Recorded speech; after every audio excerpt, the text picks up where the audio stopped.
तो परम धर्म की व्याख्या कर रहे हैं। धर्म प्रोज्झित कैतवोत्र परमो निर्मत्सराणां सतां वैद्यं वास्तवमत्र वस्तु शिवदम् तापत्रयोन्मूलनम्। श्रीमद्भागवते महामुनिकृते किं वा परैरीश्वरः सद्यो हृद्यवरुध्यते त्रिकृतिभिः शुश्रूषुभिः तत्क्षणात्। व्यास जी ने बड़े सुंदर भाव में कहा, भैया धर्म है सत्य और परम धर्म है कृष्ण की कथा। बोलो जय श्री कृष्ण। परम धर्म है गोविंद कथा। धर्म प्रोज्झित कैतवोत्र परमो, निष्कपटी जो ऋषि हैं, निष्कामी जो संत हैं, निर्लोभी जो महापुरुष हैं, उनके द्वारा जानने योग्य परम धर्म है कृष्ण कथा, भागवत कथा। किसी ने पूछ लिया, क्यों जी कथा है कैसी? बोले शिवदम, शिवम कल्याणम ददातीति शिवद। भागवत की कथा कल्याण देती है, मानव का कल्याण करती है, कल्याण के मार्ग को प्रशस्त करती है। और कैसी है भागवत कथा? बोले तापत्रयोन्मूलनम, तीनों प्रकार के तापों का उन्मूलन करती है, तापों को नष्ट करती है। कैसा भी ताप क्यों न हो, संसार के जितने भी ताप हैं उन समस्त तापों से तो इसको नष्ट करती ही है, तापों का विनाश करती ही है, त्रिताप को भी मिटाती है। आध्यात्मिक ताप भी यदि है, आदि दैविक ताप भी यदि है, तो उनको भी नष्ट करती है आदि भौतिक के साथ में। एक और बात, अब आप ये बात बड़े ध्यान से सुनना। नियम से हम लोग कथा का श्रवण करें। अरे संसार के काम तो रोज होते रहते हैं, ठंडी क्या ओले भी पड़े, तो भी कथा तो नियम से होनी चाहिए, नियम से सुनना चाहिए। हम यदि नियम से कथा श्रवण कर रहे हैं बिल्कुल श्रद्धावनत होकर, तो हमसे बड़ा बड़भागी कौन हो सकता है। और अभी हमने कथा सुनी नहीं थी, 8:45 बजे थे, और 8:45 बजे और आपने घड़ी देखी और मन में सोचा, अरे ठाकुर जी ने कल कहा था कि कथा 9 बजे शुरू हो जाएगी, जल्दी करो। आप तुरंत दौड़े, घर से भागे। अभी आप आए भी नहीं, मंडप में आप पहुंचे नहीं, केवल कथा सुनने का आपने संकल्प लिया कि 8:45 बज गया, हमको कथा में पहुंचना है। तो भागवत में लिखा है कि जिस समय कथा सुनने का मन में संकल्प हम लेते हैं, उसी समय गोविंद हमारे हृदय में प्रकट हो जाते हैं। बोलो जय श्री कृष्ण। ऐसा लिखा है, सद्यो हृदयवरुध्यते कृति भी शुश्रूष भी तत्क्षणात्। श्रोतुम इच्छ भी, अभी सुनने की केवल इच्छा जगी है, हम पहुंचे नहीं है। तो जिस समय सुनने की इच्छा हृदय में जगी, सद्य हृदय हरि अवरुध्यते, उसी समय भगवान हृदय में अवरुद्ध हो जाते हैं। ऐसा व्यास जी बता रहे हैं। सद्यो हृदय अवरुध्यते कृति भी शुश्रूष भी तत्क्षणात्। 7 दिन नियम से सुन ले, इससे बड़ा सद्भाग्य तो हमारा क्या हो सकता है? एक शब्द भी भागवत का कान में पड़ जाए तो पवित्र प्रवेश कर जाता है।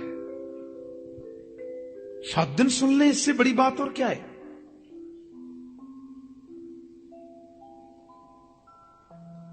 मेरे पास कनाडा से रात को फोन आया,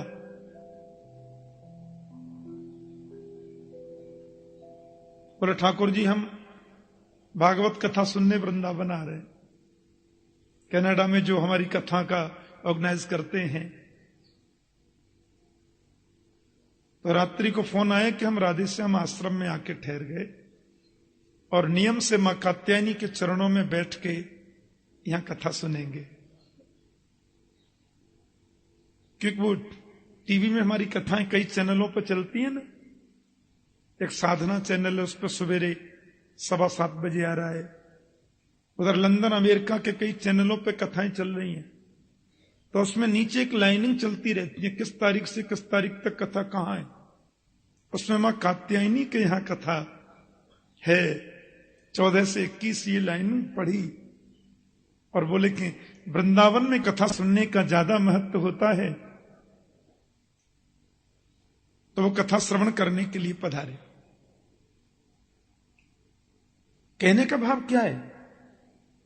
परमात्मा की कथा जितनी श्रद्धा से सुनो उतना वो सुख प्रदान करती है, उतनी ही कथा आनंद प्रदान करती है। तो सद्यो हृदय वरुद्ध तेत्र कृतभी शुश्रूष वित्तक्षणा, भगवान उसी समय हृदय में प्रविष्ट हो जाते हैं। किसी ने खड़े होकर पूछ लिया, महाराज जी भागवत का प्राकट्य कैसे हुआ? तो तीसरे मंत्र में बड़ी सुंदर बात कही कि निगम कल्पतरोर गलितम फलम सुखमुखात अमृत द्रव संयुतम पिबत भागवतम रसमालयम मुहुरहो रसिका भुवि भावुका। निगम कहते हैं वेद को, तो निगम कल्प तरोर गलितम फलम, निगम रूपी जो कल्प वृक्ष है, भगवान वेद रूपी कल्प वृक्ष, उसका पका हुआ फल ही श्रीमद् भागवत है। कहते हैं साहब ये वेद रूपी कल्प वृक्ष तो बहुत विशाल है, बहुत ऊंचा है, उसका ये फल हम सबके लिए सुलभ कैसे हो गया, हम सबको सुलभ कैसे बना? तो कहते हैं सुखमुखात अमृत द्रव संयुतम, भगवान सुखदेव का मुख लग जाने से ये फल हमारे लिए सुलभ हो गया। आपको मालूम है हमारे ब्रज में कहते हैं कि तोता जिस फल में मुंह लगा दे वो फल मीठा हो जाता है। मेरी दादी जी थी ना, उनका नाम था मिश्री देवी, और जैसा मीठा नाम, पहले ऐसे नाम होते थे मीठे मीठे, और जैसा मीठा नाम वैसा ही उनका मीठा स्वभाव। तो जब मैं छोटा था वृंदावन की परिक्रमा देने हम जाते दादी जी के साथ में, तो रास्ते में परिक्रमा अमरूद बेचते हैं लोग, अमरूद बेचते हैं, बेर बेचते हैं। तो मैं कहता अम्मा हम तो अमरूद लेंगे, तो दादी मुझे अमरूद दिलवाती वहां पे बगीचे में, और उससे बोलती भैया ऐसा अमरूद दीजो जामे तोता को मोह लगे हो। हमने कि तोता को छूटो काई को खामे, तो बोलती तुम ना जाने तोता जामे मोह लगा दे वो फल मीठो है जाए। बोलो जय श्री कृष्ण। अब या तो आप ये समझिए कि तोता का मुख लग जाने से खट्टा भी मीठा हो जाता होगा, या ये समझिए कि तोता मुख लगाता ही उसमें है जो ऑलरेडी मीठा ही होता है। लेकिन तोते का मुख जिसमें लग जाए वो फल खट्टा नहीं होता, पक्की बात। ऐसा मेरी दादी बोलती थी। तो सुखदेव भगवान का मुख लग गया, सुख माने तोता, तो सुख मुखात सुखदेव स्वामी के मुख से ये हमको प्राप्त हुआ है। अरे महाराज बड़ी खुशी की बात है, बहुत बढ़िया वृक्ष बता दिया वेद भगवान, बहुत सुंदर उसका फल है गुरुजी, बहुत आनंद की बात है, पर अब ये और बता दो उसमें छोड़ क्या दें? व्यासी बोले क्या मतलब? अजी फल में तो गुठली होती है, छिलका होता है, कोई भी जानकार आदमी गुठली छिलका खाता ही नहीं। गुठली छिलका खाता है कोई? तो भागवत को आपने फल बता दिया, अब हम उस फल को खाने जा रहे हैं, तो ये बता दो इसमें गुठली क्या है, छिलका क्या है, उसको पहले ही निकाल के रख दें अलग। बोले नहीं नहीं ये बात तो कहना ही नहीं, इसमें गुठली होती ही नहीं, छिलका होता ही नहीं। तो महाराज जी बिना गुठली का छिलके ये फल कैसा? बोले अमृत द्रव संयुतम, इसमें तो अमृत भरा है, इस फल में तो केवल अमृतत्व भरा है, ये अमर बनाता है, अमृत इसमें भरा है। बोले महाराज जी वो अमृत कैसा है? अमृत का जरा रूप कैसा है? द्रवो मोक्ष, इसमें मोक्ष रूपी अमृत भरा है। अमृत द्रव संयुतम, इसमें अमृत है, द्रव माने मोक्ष से युक्त अमृत है। आहा, तो महाराज जी फिर हम लोग करें क्या? बोले पिबत भागवतम रसमालयम मुहुरहो रसिका भुवि भावुका। अरे भाई, इस भागवत रूपी रस को पियो। पिबत भागवतम आलयम मोक्ष पर्यंतम, इसको मुक्ति तक पियो। पीते ही चलो, पीते ही चलो। आहा, कब तक नहीं मिलेगी मुक्ति, ऐसा लिखा है। या तो ये समझो कि तब तक पियो जब तक मर न जाए। हाँ, और मृत्यु के बाद में फिर जन्म आ जाए तो फिर पियो। और फिर कब तक पिए? बोले आलयम मोक्ष पर्यंतम, जब तक मुक्ति न हो जा पीते ही चलो। रामचरित जे सुनत अघाही, रस विशेष जाना तिन नाही। परमात्मा की कथा को सुनकर के जो ये बोलने लग जाए, बस बस बस बस बहुत सुन लिया, अब क्या सुनना, उसने कथा को समझा ही नहीं, कथा के तत्व को पहचाना नहीं। एक माता मेरे से कह रही थी, एक मैया ने पूछा था, ठाकुर जी इतनी भागवत करते हैं आप, 26-27 साल से कर रहे हैं, आपको कभी थकान नहीं होती? मैंने कहा माता, हृदय की बात कहूं तो मैं 10 दिन कथा नहीं करूं तो थक जाता हूं। बोलो जय श्री कृष्ण। मैं तो प्रभु से कितनी प्रार्थना करता हूं, हे गोविंद तुमने बहुत बड़ी कृपा की। पहली कृपा तो तुमने ये करी कि मुझे भारत में जन्म दिया। हम उस देश के वासी हैं जिस देश में गंगा बहती है। और दूसरी कृपा ये की कि मुझे ब्राह्मण कुल में जन्म दिया। तीसरी कृपा यह थी कि मुझे ब्रजवासी परिवार में जन्म दिया। और चौथी कृपा यह करी कि बचपन से संतों की सन्निधि प्रदान की, संतों की गोद में खेलने का अवसर मिला। और पांचवी कृपा यह थी गोविंद कि तुमने अपनी कथा देने कहने की ही सेवा मुझे प्रदान कर दी। कोई टेंशन ही नहीं है, न फैक्ट्री का टेंशन, न नौकरी का टेंशन, न परिवार का टेंशन, न कोई व्यावहारिक टेंशन। केवल एक ही बात, आज कथा ऐसी करी है, कल इसको ऐसे सजा के करूंगा। अब ऐसी करी है, कल इसमें और सुंदर संतों के भाव कहूंगा। इसके अलावा दूसरा कोई विचार आने का टाइम ही नहीं रहता। बोलो जय श्री कृष्ण। बताओ, मुझसे बड़ा सुखी, मुझसे बड़ा प्रसन्न आत्मा संसार में कोई दूसरा हो सकता है? बोलो जय श्री कृष्ण। कितने गोविंद की कृपा है, कोई चिंता ही नहीं। 10-15 दिन यदि मुझे कभी किसी विशेष कारणवश कभी कोई स्थगित हो जाए, कार्यक्रम रहना पड़े, घूमने की आदत नहीं, फालतू डोलने का कोई आदत नहीं, और किसी चीज में मन लगने की स्थिति नहीं। संतों को सुनना, महापुरुषों को सुनना और उनकी वाणी को दुनिया को सुनाना, वितरित करना, और कोई काम ही नहीं मिला। हाँ, कितनी बड़ी कृपा है गोविंद की हमारे ऊपर। तो कथा कहते में भी अघाना नहीं चाहिए और सुनने में भी कभी नहीं अघाना चाहिए। काहे का अघाना?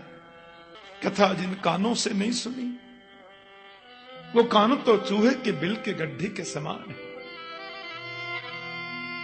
हम बहुत बड़े पुण्यात्मा हैं, मां के चरणों में, मां की गोद में बैठकर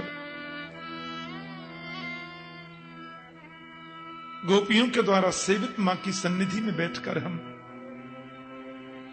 अब इससे बड़ा प्रमाण और क्या होगा कि गोपियों को जिस मां की कृपा से परब्रह्म गोविंद मिल गया, उसके चरणों में बैठकर हम उनकी लीलाओं का अनुगान श्रवण करेंगे तो कभी तो उसको दया आएगी। और एक बार भी उसकी नजर पड़ गई तो जीवन धन्य है। आइए हम लोग प्रसंग पर चले। पवित्र नैमिषारण्य की भूमि, 88,000 ऋषि लोग बैठे हुए हैं। उन ऋषियों की मंडली के मध्य में आदरणीय सूत जी महाराज पधारे। महात्म्य का किंचित प्रसंग सुनकर के ऋषियों को आनंद मिला था और सूत जी महाराज बड़े गदगद हो रहे थे। अब उन समस्त ऋषियों ने अपने मन में एक विचार किया। आप जरा विचार करके देखो, कितना सुरम्य वातावरण रहा होगा। चारों तरफ वृक्षावली, वृक्षों के नीचे तपस्वी ऋषि जन बैठे हैं। व्यास मंच पर युवावस्थापन्न महात्मा सूत जी जो वेद व्यास के शिष्य हैं वो विराजमान हैं। अपने नित्य कर्म आदि से निवृत्त होकर के ऋषि लोग एकदम शांत भाव से बैठे हैं और सूत जी से कहने लगे, आपको अच्छा लगे तो हमारा कुछ पूछने का मन था, क्योंकि शास्त्र कहते हैं बिना पूछे किसी को मत बताओ, और यदि कोई अन्याय से पूछता है तो भी मत बताओ। अन्याय से पूछना भी तो बताना नहीं चाहिए ना। जिससे हम सुनते हैं उसके प्रति पहले श्रद्धा व्यक्त करो, तो बातें तुम्हारे हृदय में उतरेंगी और में उतर जाएंगी। प्यार से बोलो जय श्री कृष्ण। अब 88,000 लोग यदि एक साथ प्रश्न कर लें, जोर जोर से बोले तो हल्ला बहुत हो जाएगा ना। इसलिए उन सभी ऋषियों ने अपनी तरफ से एक संत को आगे बिठाया और बोले, आप हमारी तरफ से प्रश्न करो। सूत जी बोले, मैं कुछ भी नहीं जानता और मुझे कोई ज्ञान नहीं है। मैंने कल कहा था ना, ज्ञानी तो वही श्रेष्ठ है जो अपने को ज्ञानी कभी समझता ही नहीं। भक्त वही ऊंचा है जो अपने को सबसे निकृष्ट मानता है। भगवान गोस्वामी तुलसीदास जी ने भारतीय समाज का जो कल्याण किया है वो कोई कर सकता है? ऐसा दिव्य रामचरित्र हमको प्रदान किया, लेकिन नाम क्या लिखा? तुलसी दास। आदरणीय सूरदास जी महाराज जो कवियों के सूर्य हैं, सूर सूर तुलसी शशि, नाम लिखा सूरदास। कुंभन दास, रवि दास, रे दास, कबीर दास। उनके नाम से ही कितनी उनकी विनम्रता झलकती है। भक्त वही श्रेष्ठ है जो अपने को छोटा माने।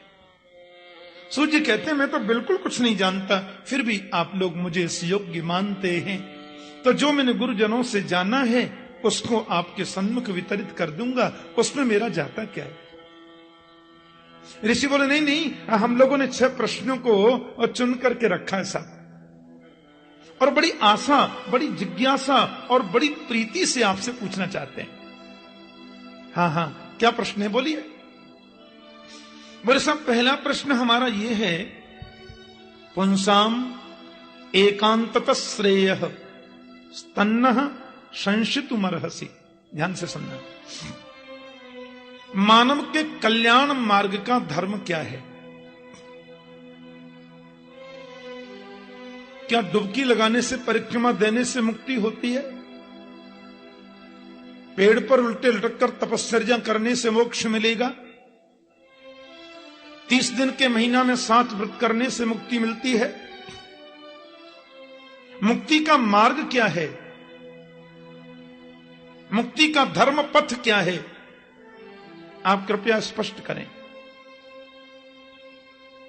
प्यार से बोलो जय श्री कृष्ण। दूसरा प्रश्न, कभी कभी मंदिर में दर्शन करने जाते हैं तो मन कुछ भ्रमित सा हो जाता है। शास्त्रों में लिखा है, एक मंदिर के गर्भगृह में ज्यादा प्रतिमाएं नहीं होनी चाहिए, क्योंकि प्रतिमाओं की स्थापना ज्यादा करेंगे तो जिनको शास्त्र में गहरी पैठ नहीं है, शास्त्र अध्ययन जिनका अच्छी रूप से हुआ नहीं है, उनका मन भ्रमित हो सकता है। मन में कभी कभी भ्रम पैदा हो सकता है, कई बार हो जाता है। एक माता जल्दी में थी बेचारी, बगल में कोई मंदिर था तो दर्शन करने गई। 1 लोटा हैंडपंप का पानी ले गई, 50 ग्राम चनौरी ले गई। माताएं हमारी बड़ी श्रद्धा से पूजा करती हैं ऐसे।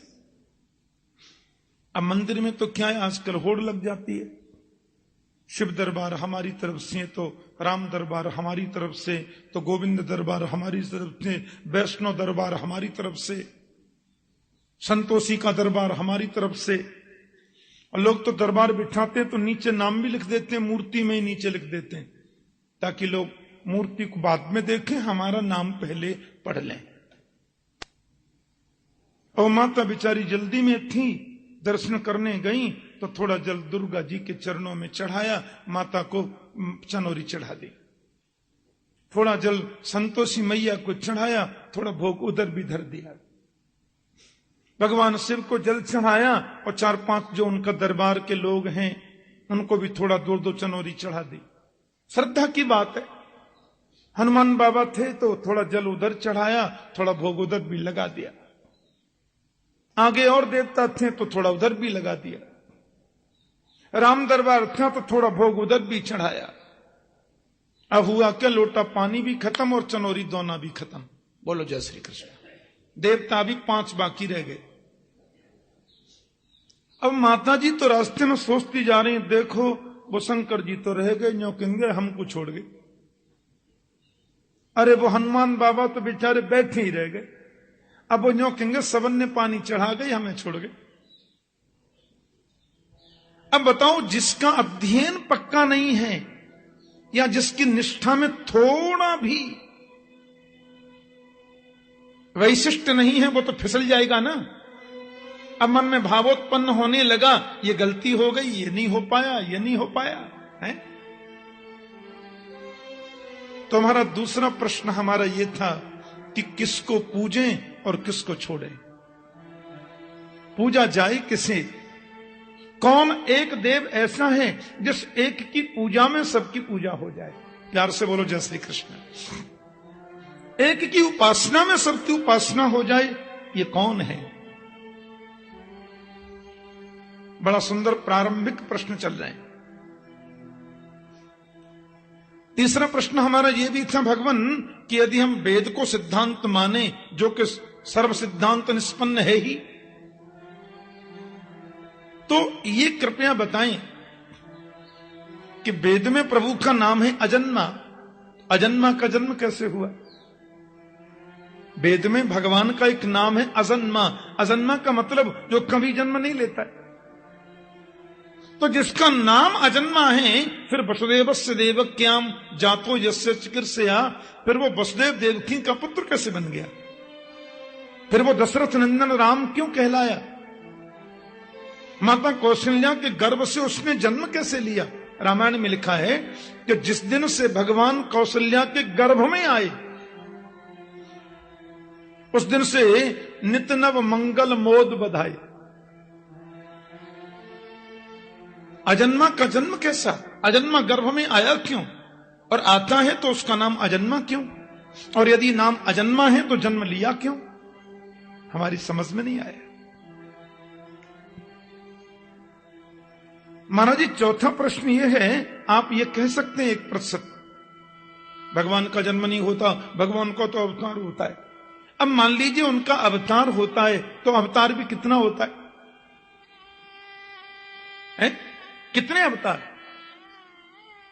कोई कहते हैं भगवान के 2 अवतार, कोई बोलते हैं 20 अवतार, कोई बोलते हैं 24 अवतार। संत कहते हैं हरि अनंत, हरि कथा अनंता। अब हम क्या माने? एक जगह मुझे बेंगलोर में कई भक्तों ने अपने घर बुलाया। कथा के बाद में जब मुझे बुलाया तो वहां एक कैसेट चल रही थी। मैं बैठकर कैसेट सुनने लगा। बहुत लोग थे। उस कैसेट में कीर्तन आ रहा था कि रघुपति राघव राजा राम, पतित पावन आसाराम। मैंने कहा ये? बोले संशोधित कीर्तन है, पहले गलती हो गई थी तुलसीदास जी से, अब इसको सही कर दिया है हमने। बोलो जय श्री कृष्ण। कर लो बा। पतित पावन आसाराम। जहां 2-4-5 करोड़ रुपए हुए, 10-20 हजार चेला चेली हुए, भगवान से नीचे तो कोई बनता ही नहीं। कितने भगवान? किसी ने 2-2 फुट के बढ़िया घुंघराले बोखर लिए, वो भगवान। इतना सस्ता बन गया भगवान, इतना सस्ता कर दिया परमात्मा को। और एक बात सुनकर तो हंसते हंसते आप लोटपोट हो जाएंगे। मैं नेपाल कथा करने गया तो पटना एयरपोर्ट से जब मैं उतरा तो मेरा मन हुआ कि यहां से नेपाल का रास्ता भी दूर है, तो थोड़ा कोई ग्रंथ ले लूं। तो मैं पुस्तक कोई खरीद रहा था, उसमें एक पुस्तक थी लालू चालीसा। मैंने कहा ये, अरे मैं तो दंग रह गया, लालू चालीसा। और उसके पीछे की चौपाई तो मैंने याद कर ली, जो लालू चालीसा पढ़ही बस बैकुंठ परम पद लहही। अब कर लो बात, जो उस चालीसा को पढ़ेगा उसको बैकुंठ मिलेगा। हे भगवान, कलयुग के पाखंड से लुप्त होए सदग्रंथ, दंभिन निजमति कल्प कर प्रकट किन्न बहुपंथ। इतनी हालत खराब है, आपको क्या मालूम। इतना सस्ता कर दिया हमने, इतना दंभ दिनों दिन उत्पन्न हो रहा है, बढ़ता जा रहा है। ऋषियों की दृष्टि कितनी महान थी, वो जानते थे कि यह होने वाला है, इसलिए वो प्रमाण की बात करते हैं। महाराज प्रमाण दीजिए, प्रभु के अवतार हैं कितने। तस्मा शास्त्रम प्रमाणम ते, शास्त्र का प्रमाण ही सर्वोत्तम है। 24 अवतार के, 20 अवतार के, 10 अवतार के, 1000 अवतार कितने। और 5वां प्रश्न हम आपसे यह करना चाहते हैं कि हमको सार सार बताना, क्योंकि टाइम नहीं है। उस समय टाइम की कमी नहीं थी, पर वो आज के हिसाब से कह रहे हैं टाइम नहीं है। कलयुग में लोगों पे समय नहीं रहेगा, और समय मिलता है तो बहुत टाइम हमारे वैष्णव जगत में उसको बोलते हैं कालक्षेप। कालक्षेप करने के लिए बहुत साधन है, GTB और FTB और BTB और MTB और 1TB, बड़े बड़े डबल बेड पे चैनल बदलते जाओ। इसलिए महाराज अतः साधोत्रियत सारम समुद्धृत्य मनीषया, शास्त्रों का जो सार है वो आप मुझसे कहना, वो आप हमसे कहिए, क्योंकि आगे लोगों पर समय नहीं रहेगा। इसलिए गागर में सागर भरना गुरु जी। और अंतिम जो हमारा प्रश्न है वो कुछ विचित्र सा है, वो हमारे अपने मन की जिज्ञासा है।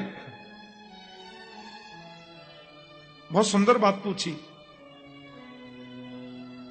ब्रूहि योगेश्वरे कृष्णे, ब्रूहि योगेश्वरे कृष्णे, ब्रह्मण्ये धर्मवर्मणि, स्वाम काष्ठाम अधुनोपेते,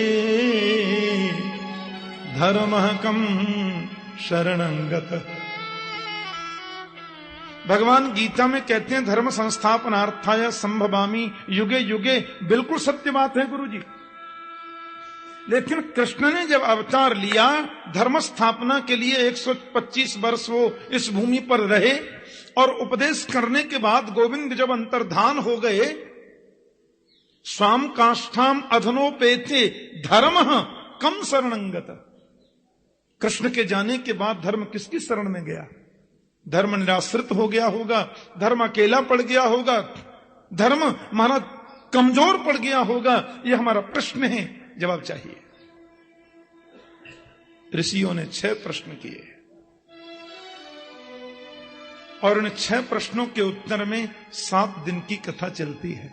मूलतः मूल प्रश्न है भागवत के प्रथम ये 6, और यहां से भागवत प्रारंभ होती है।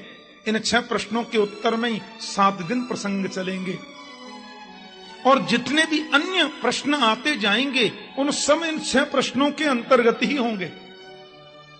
चाहे वो कपिल देवहूति संवाद हो, चाहे वो युधिष्ठिर नारद संवाद हो, चाहे प्रहलाद असुर बालकों का संवाद हो, चाहे विदुर मैत्रेय संवाद हो, चाहे नवयोगेश्वर संवाद हो, और चाहे अंत में कृष्ण उद्धव संवाद हो। वो जितने भी संवाद हैं और जितने भी आंसर हैं इन 6 प्रश्नों पर ही घूमते हैं। बोलो जय श्री कृष्ण। ये भागवत का सार, ये हमारे 6 प्रश्न है महाराज।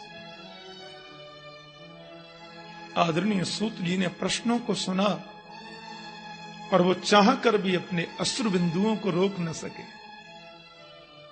क्योंकि ऋषियों के इन 6 प्रश्नों में अपने लिए कोई प्रश्न नहीं था।